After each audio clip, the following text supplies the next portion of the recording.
Today is December the 22nd. Today we see the 7 seals being opened in the book of Revelation.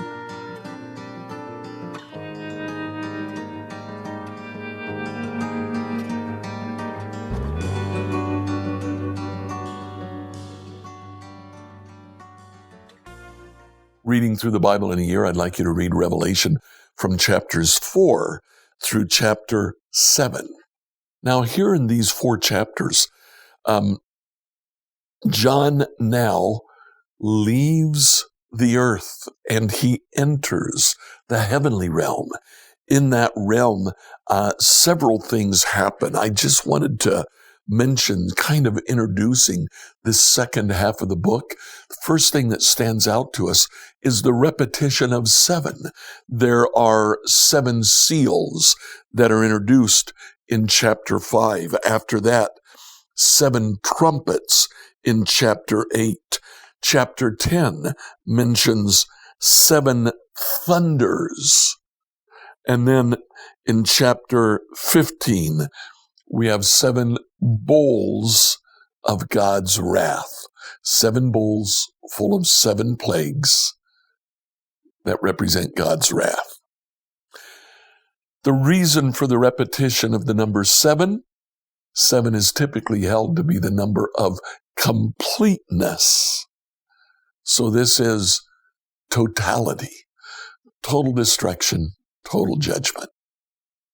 Second thing we notice is it's cyclical.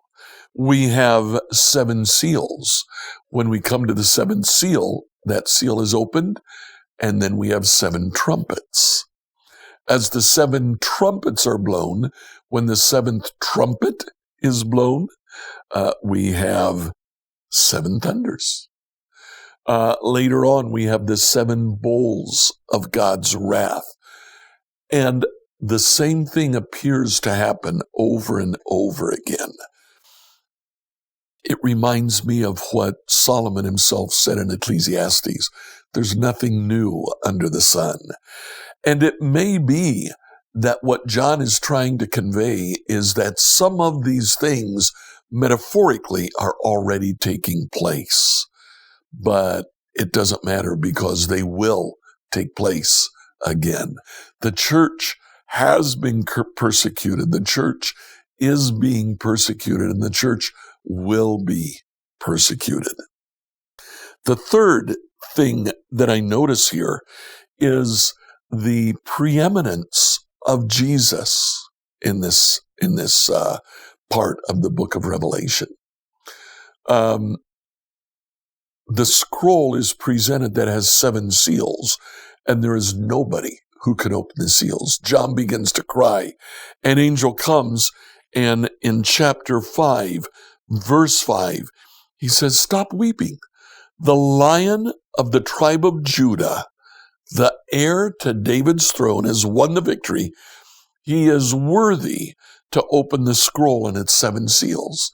So John looks for the lion, and he saw a lamb that looked as if it had been slaughtered.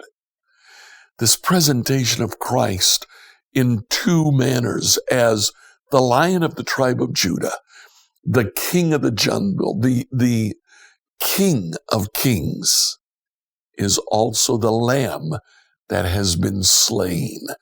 It's through his death that he is actually victorious. And that is conveyed in this image that we see in the book of Revelation. Fourth thing that I notice is just how much John goes back to the Old Testament.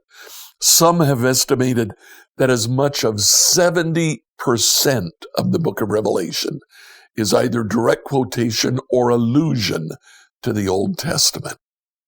John seems to jump from image to image, all of them coming from the Old Testament. To understand Revelation, we really do have to have our Old Testaments open.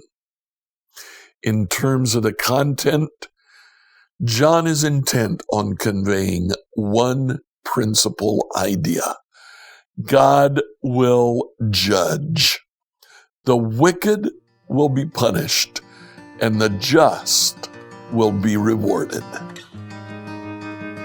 Like, follow, and subscribe to this devotional on whatever platform you use to listen to it.